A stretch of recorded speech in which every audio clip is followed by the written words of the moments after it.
Hey guys, so my new remix of Crashland's Time Warp just came out on Stamped. If you haven't checked it out already, I'll have the link in the description. You can just listen to it real quick. But I'm gonna be going over how I made it and sort of quickly showing you like my process of making an actual track that's gonna come out. Because if you guys are familiar with my videos, of course you know like a lot of my stuff. I show you how to make sort of like short loops. But here I can hopefully explain to you more like how to actually make a track. So to start off with, it's got a few things here I want to talk about. The first thing is, for some reason I decided to just put this all in the middle of the of the arrangement view here. I think that was because previously I had an earlier version of this that had like this long sort of ambient intro, and it didn't really start like right on the one. It sort of had a few parts like leading into it. So to go with that, I had to I didn't want to like I wanted to have the first beat where an actual like drum hits be on the one. So I had it like this, and then all the ambient stuff was back here. But when I got rid of that stuff, I was just left with this, and I think I had enough like automation in the track and stuff that I didn't want to mess with it too much. So that was the reason for that.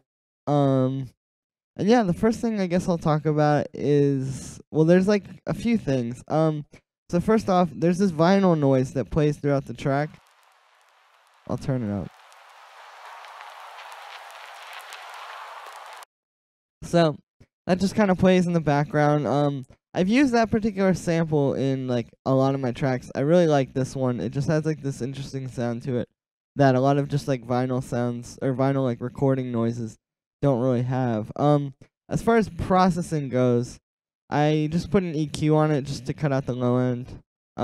Pretty simple there. And then I have it sidechained. There's two kicks in this track. There's like the main kick, which hits in the drop, which is this one, I believe. No, it's this. But then there's also this sort of like lighter kick that I have in some parts, which is this one. And so on like most of the tracks you'll see there's two side chains, and that's why, because I didn't want it to just stop being side chained when the second kick comes in.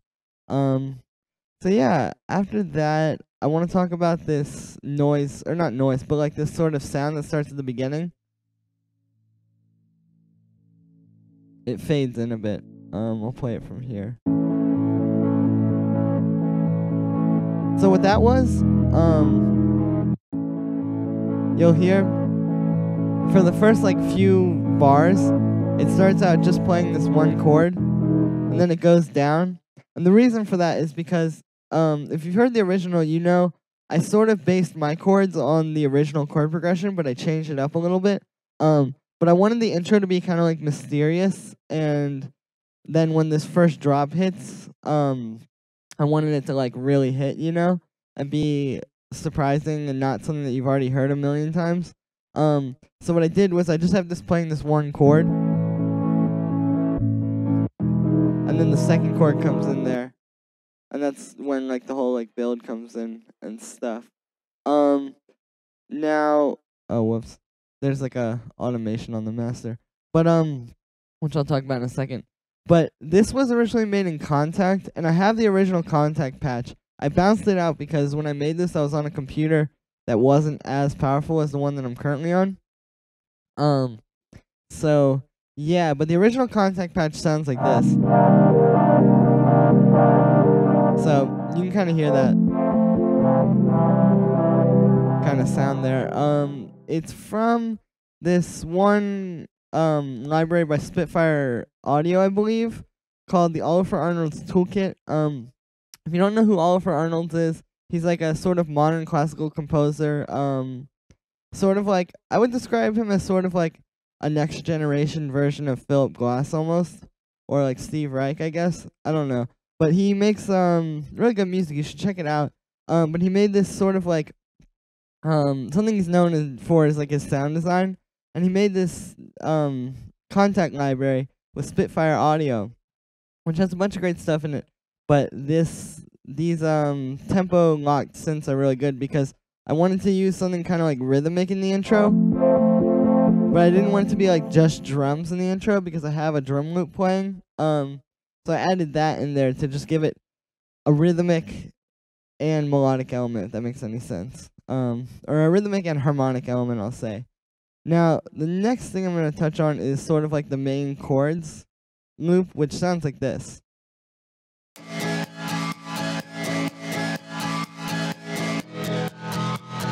And the way I made that is, it's 2 layers. I don't want to show you what the layers are, because I might get in trouble for copyright.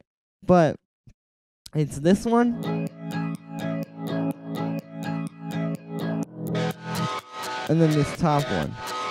Now the top one you sort of hear more, I'll say, but the bottom one adds some body because without it, it's a little bit too thin.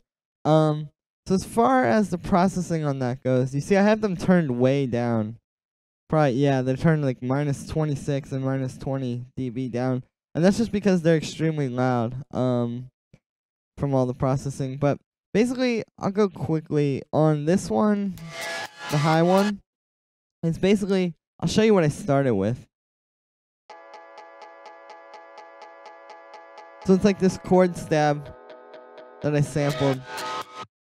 And what I did was I put on the phaser, which you can hear. Then I put OTT on, and I used the plug-in version of OTT. I like it a little bit more than just like the Ableton preset one, which is what this plugin is based on. But yeah, so I used that. However, it was very quiet, so I didn't use 1, but 2 a bit warmers. And you hear that really like gets that distorted sound that you hear in the track. And I kind of wanted this to sound like sampled and like kind of dirty and old. Like my point of reference for this was sort of like older like French house and stuff, where they would use like a lot of phasers and their samples would be all distorted and low bit rate and stuff. I sort of wanted to bring that back to life in a way with this remix. I mean, not like, you know, create a movement, but like I wanted to invoke that. And so that was the point of like using the sort of sampled chord stabs and making them dirty sounding.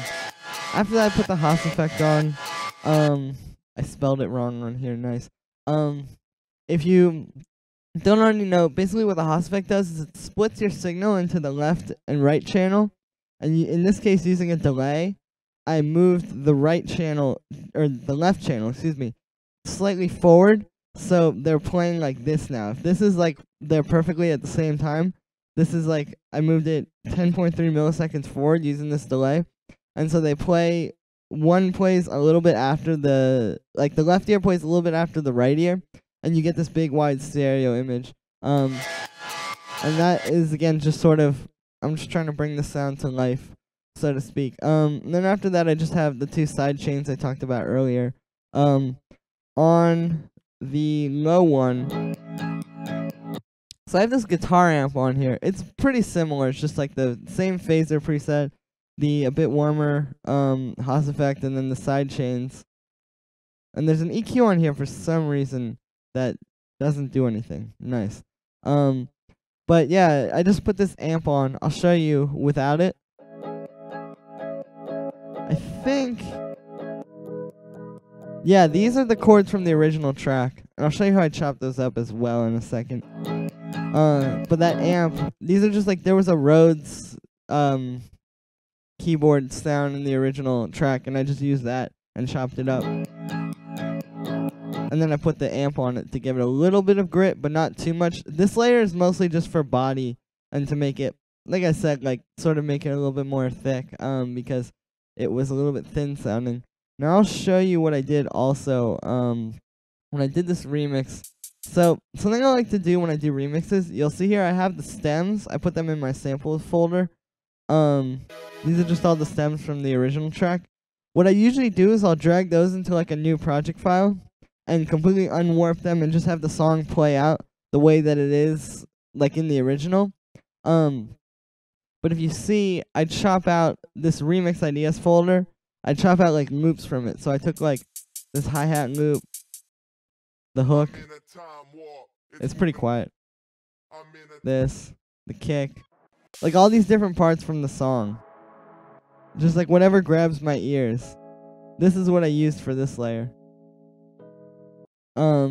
yeah, so that's like a really helpful thing to do if you're doing a remix, even if you don't have the stems, just to go and like chop some loops from the original up and sort of mess with them can be pretty useful and give you like a good way to start, because it's always fun to start with loops, and it's like easy to get something going if you just have a bunch of loops you can toss in and start messing around with. So that's why I did that.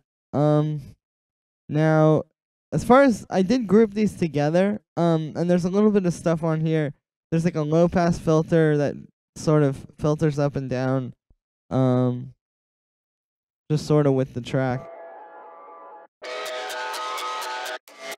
So, you know, that just sort of gives it that the tension building and stuff. And then there's also a high pass filter that comes up during this part, because I think there was a little bit too much low end, and I was trying to transition into this next part. And then I just have an EQ cutting out the low end on those. The next layer is this little vocal thing. I'll show you.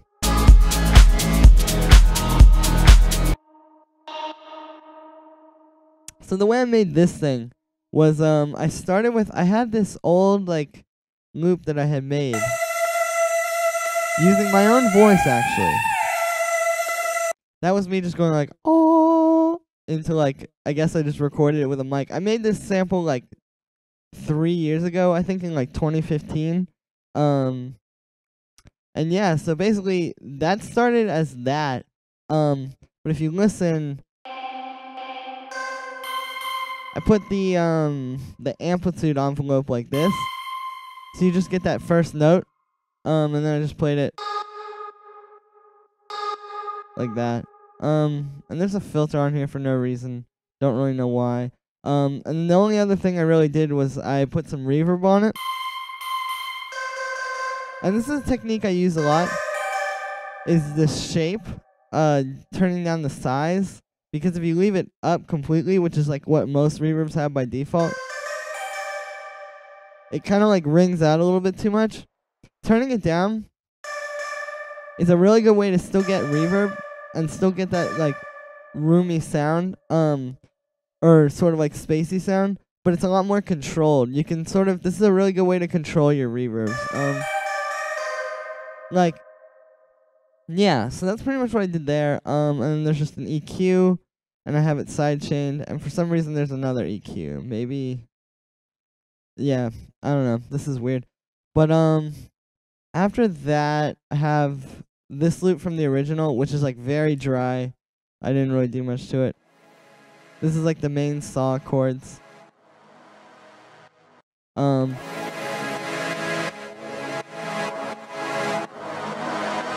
Yeah, so I just put that in there like pretty much dry. And there is a low pass filter on there that goes up and down, and that just sort of follows like what this one does up here. And this is something I want to touch on because it's like I was saying, like I wanted to show you this to show you sort of like how to make a track and stuff. Doing things like this is important. You need all your elements to sort of go together. And so it's like having automations line up from track to track and like all that kind of stuff is what really brings something to life and takes it from just being like a loop to like a full song. There's obviously a lot of other things, but that's just one of many ways that you can do that. But yeah, so that was that. I didn't really do much, and then it's just got the 2 side chains on it. After that, I guess there's just this thing. Just like sort of a down lifter, crash, whatever you want to call it. That's just from the Cashmere splice pack. You see the original sample. And nothing really much to say there. I just put a little reverb on it, and I have it, the 2 side chains on there. Yeah, not really much to that. After that, there's just like another rising crash. Not too much to say there. Now, let me see what else there is going on here. As far as the, okay, so after that we have like a, there's a little sample at the end. That's just from some like sound design pack that I found. I think it was like from 99 Sounds or whatever. There's this ride cymbal. I'm just trying to go through everything here. That's just the default Ableton 909, and then I put a little bit of a high pass filter on it. And there's the snare rolls, which are also just the default Ableton 909, but I put this volume build on it. I'll show you like that. And the reason why I put these two utilities into a group here is because just using one utility alone, you see when it's at the bottom of the sweep, it's not completely cutting out the volume. But by using two, you can really fully cut out the volume. So I just have them in a group, and then I map the gains to a macro, and then you can just have them both be automated. After that, there's a respace, which is like very straightforward. I'm opening the patch. Okay, here we go. So yeah, all that is I use the it's just the default saw wave that comes in Serum. And what I did was I put the unison up to like 16 voices. So it's like this. And then I just put a low pass filter on it. And if you're familiar with what a respace is, you know it's like a pretty standard sound. I will say though, the way I made this one is definitely more preferable because typically they're made like this. You take two saw waves. I'll put this one down an octave. And then you detune one, so it's like this. So you still get like that detuned movement, but if you notice when I do it this way, it's a lot more wide and sort of like thick sounding in stereo.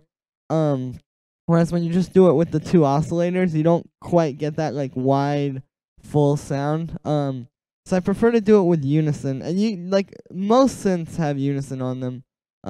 Even like some of the default Ableton synths have it. So that's like a good technique that I've been trying to do recently.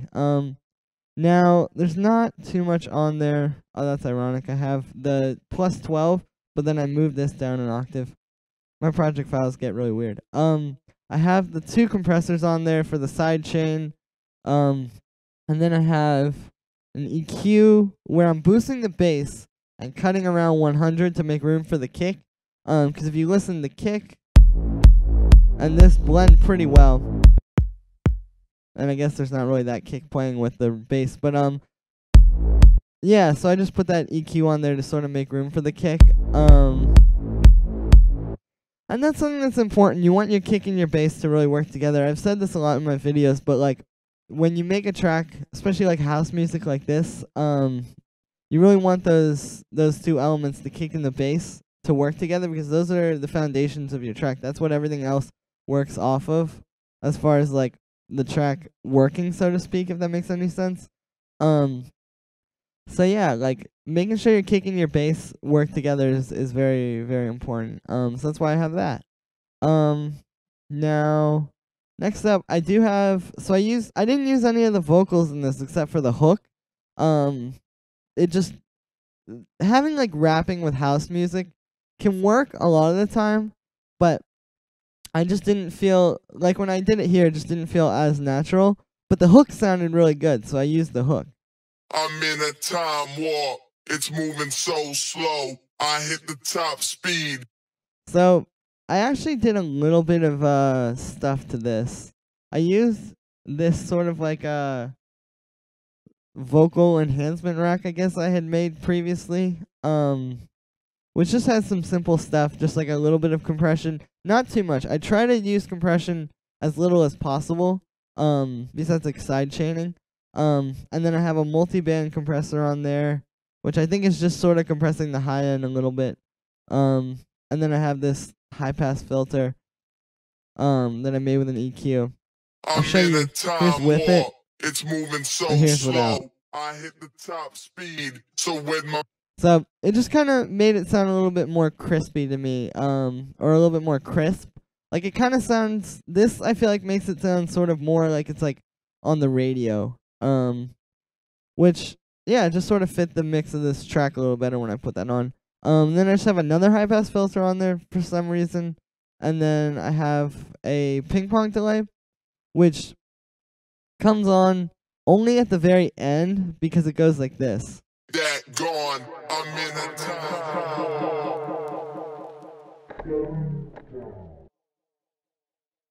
So the purpose of that was just for the ending, obviously. If I had made this in Ableton 10, I probably would have used the echo, but at the time, Ableton 10, I don't even think they had the beta ready yet.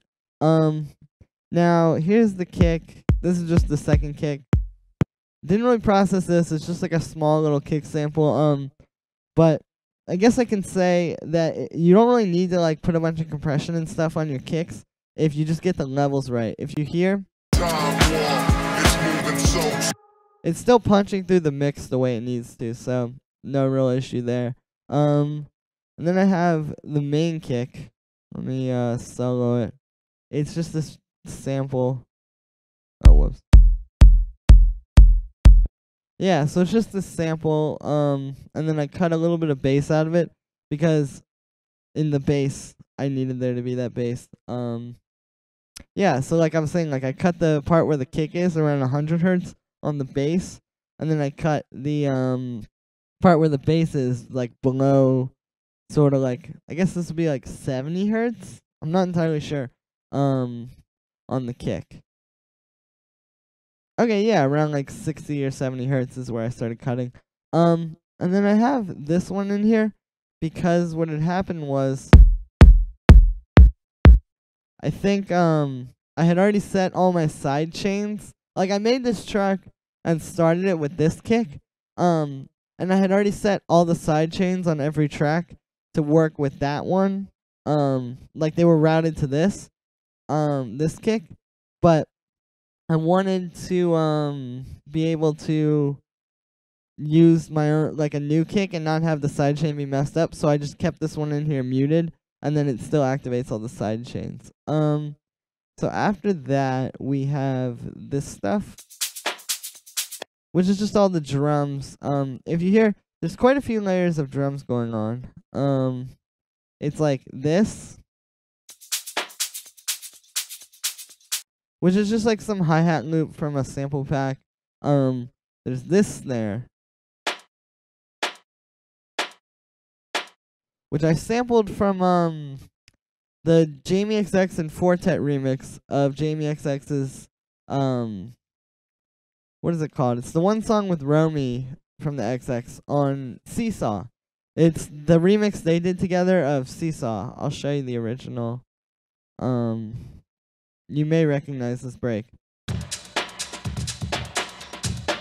There's like a part at the end of the song where it just plays that, so I took the snare from that, and then I have the shaker, which just kind of adds a little bit more groove, because the hi-hat is more for the like upbeat and the downbeat. Well, more for the upbeat, like it's like the and then the shaker just gives a little bit more motion in between. Now there's this loop that starts in the beginning as well, which is this. And then that also plays with the drums. And if you see here, I chopped it up to match the kick pattern. And that's from a sample pack as well. It's from some Tool Room. I think it's the Rene Amez, or yeah, it's that one. You know, I didn't really touch it, but I wanted the intro to be kind of like rhythmic.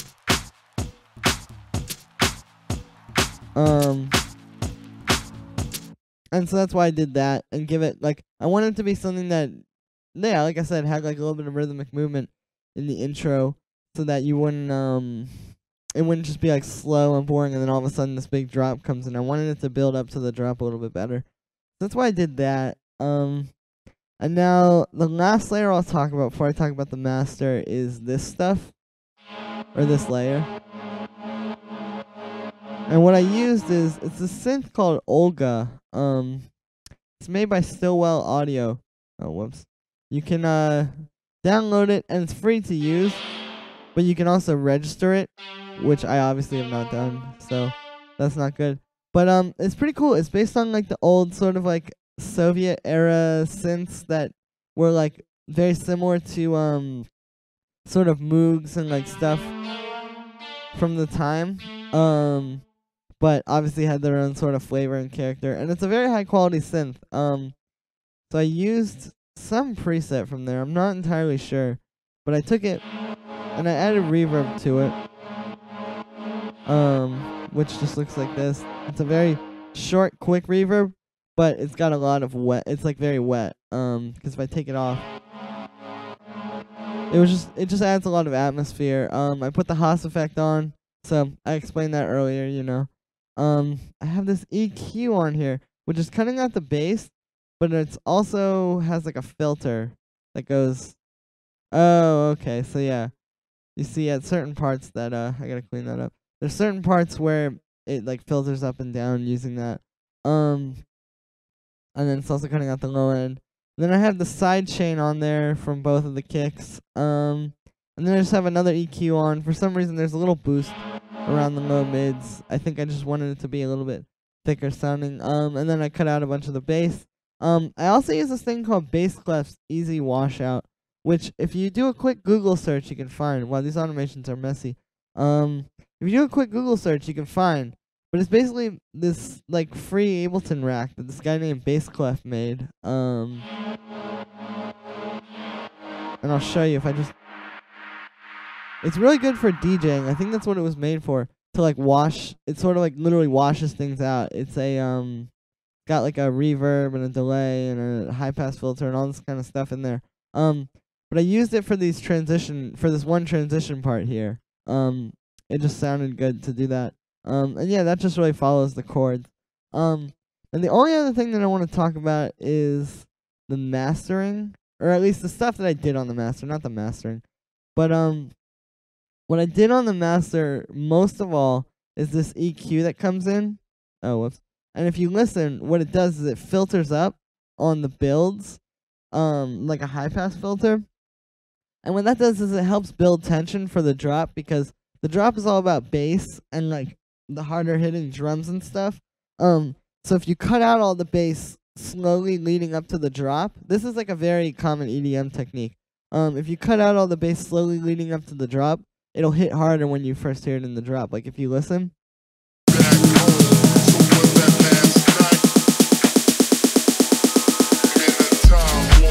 Some of the samples aren't loading properly, but you see it sort of makes it hit harder when it gets to here. Versus if I turn it off.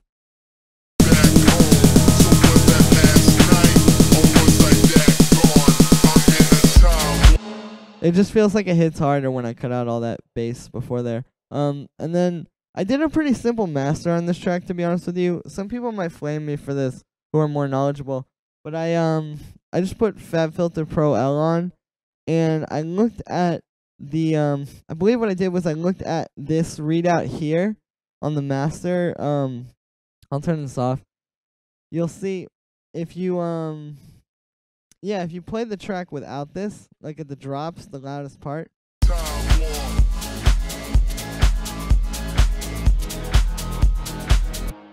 Okay, yeah. So it's like at like -3 or so. So then what I did was I just boosted up to there with the gain on the limiter. And I guess I just turned it up a little bit after that, just to make it a little bit fatter. But you see, there's still dynamics. This isn't just like a brick. Like if I turn it up completely,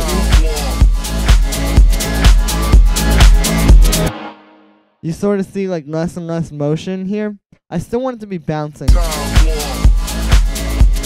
and going like up and down. And yeah, that's probably not the best way to do mastering, but it worked. But yeah, so that's how I made the remix. If you guys like this, let me know. I can do this on like other tracks.